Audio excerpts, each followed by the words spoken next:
Nga dito sa Romans 6:23 tayo ang buong bunga ng ang kabayaran ng kamatayan natin ay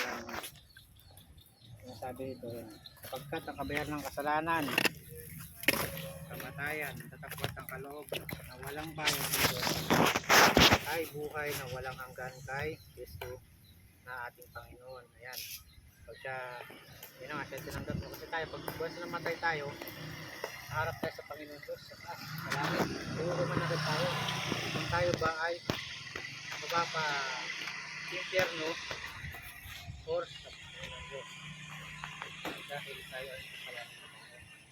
Kaya kung ikaw ay namumuhay na sa kasalanan hanggang sa ngayon, pag ikaw ay binawian ng buhay, sigurado impyerno ang bagsak natin.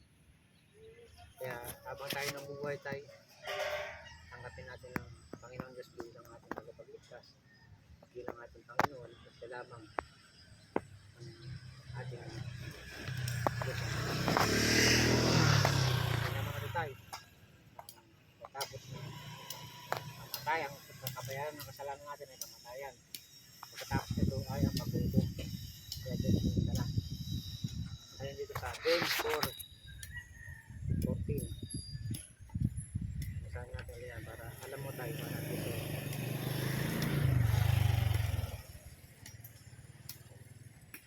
James 4:14.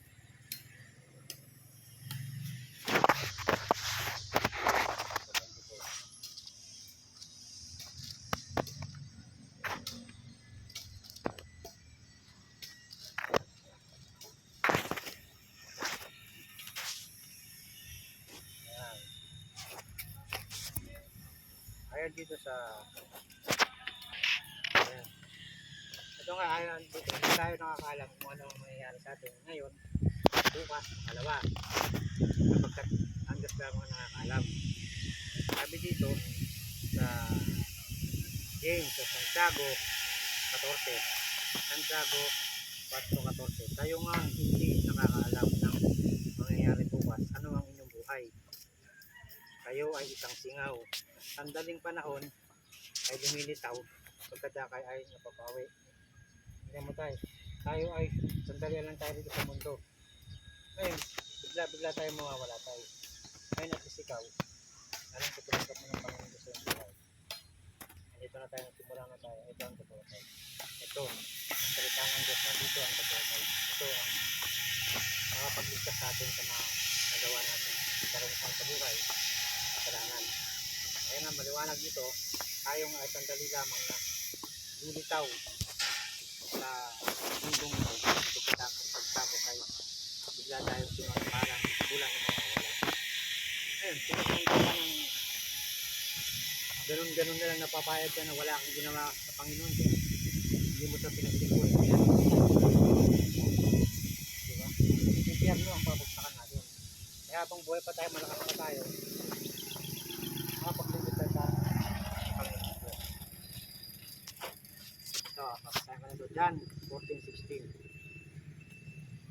para at least alam mo tayo.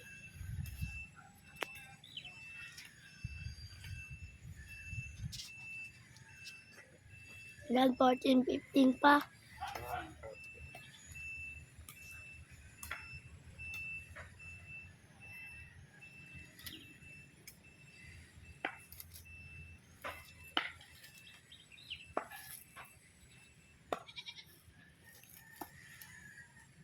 John 14:16.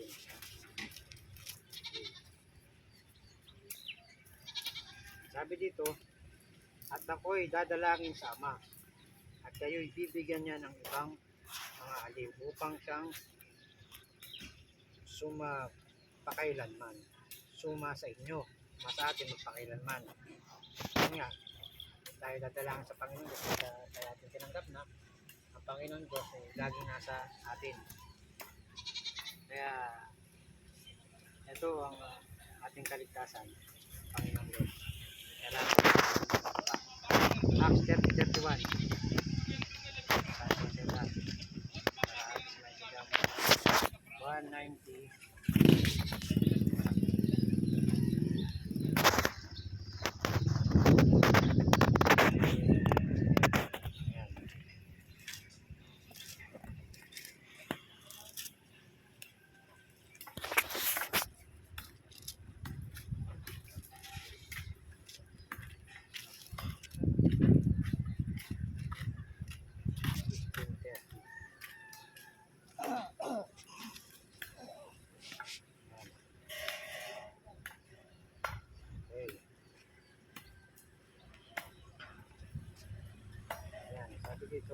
in the times of this ignorance, God, wicked, but now commanded all men everywhere to repent.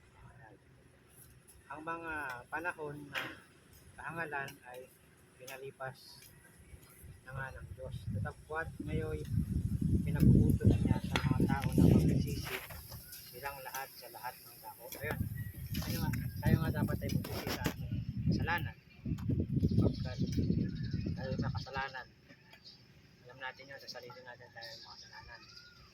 Ayun tayo, tanong kita, handa ka na ba na magbalik daw sa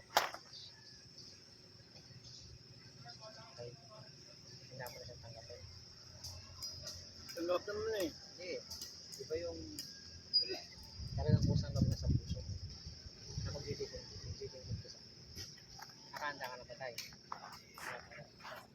Isa na yung Panginoon mo. Amen. Okay, sige. Ngayon na bilang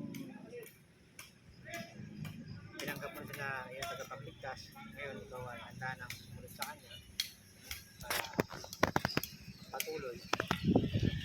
Salamat na marami at sa iyo. Manalangin tayo mga Panginoon namin Diyos. Salamat po muli Lord God. Salamat po Panginoon ng mga salita Panginoon. Salamat po Panginoon sa pinabuti natin tatay na siya po ay nakakatiyak na po Lord ng paligtasan. Siya man po ay bawian niyo po ng buhay Panginoon. Alam ko po Lord God sa mga oras ng Panginoon, bukal na po sa kanyang puso na tinanggap po na kayo bilang inyo pong tagapagligtas Panginoon.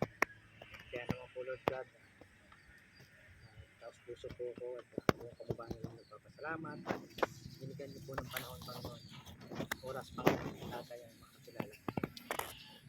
Kaya naman po Panginoon, maasa po ako Panginoon na patuloy mo po sa Panginoon. Gabayan Panginoon na bless Lord God. Ngayon din po Lord God sa kanyang kalusugan Panginoon. Alam po natin na magkaramdaman po sa tatay. Ipuin mo po nawa siya Lord God para po sa kanyang kagalingan Lord. Pinag-pray po namin ito. Salamat po Lord muli sa bagang ito Panginoon. Samahin niyo po ang kapurihan kailan man. Tinataas po namin ang lahat nito sa pangalan ni Jesus na aming tagapagligtas in Jesus Christ's mighty name. Amen. Okay tayo. Salamat.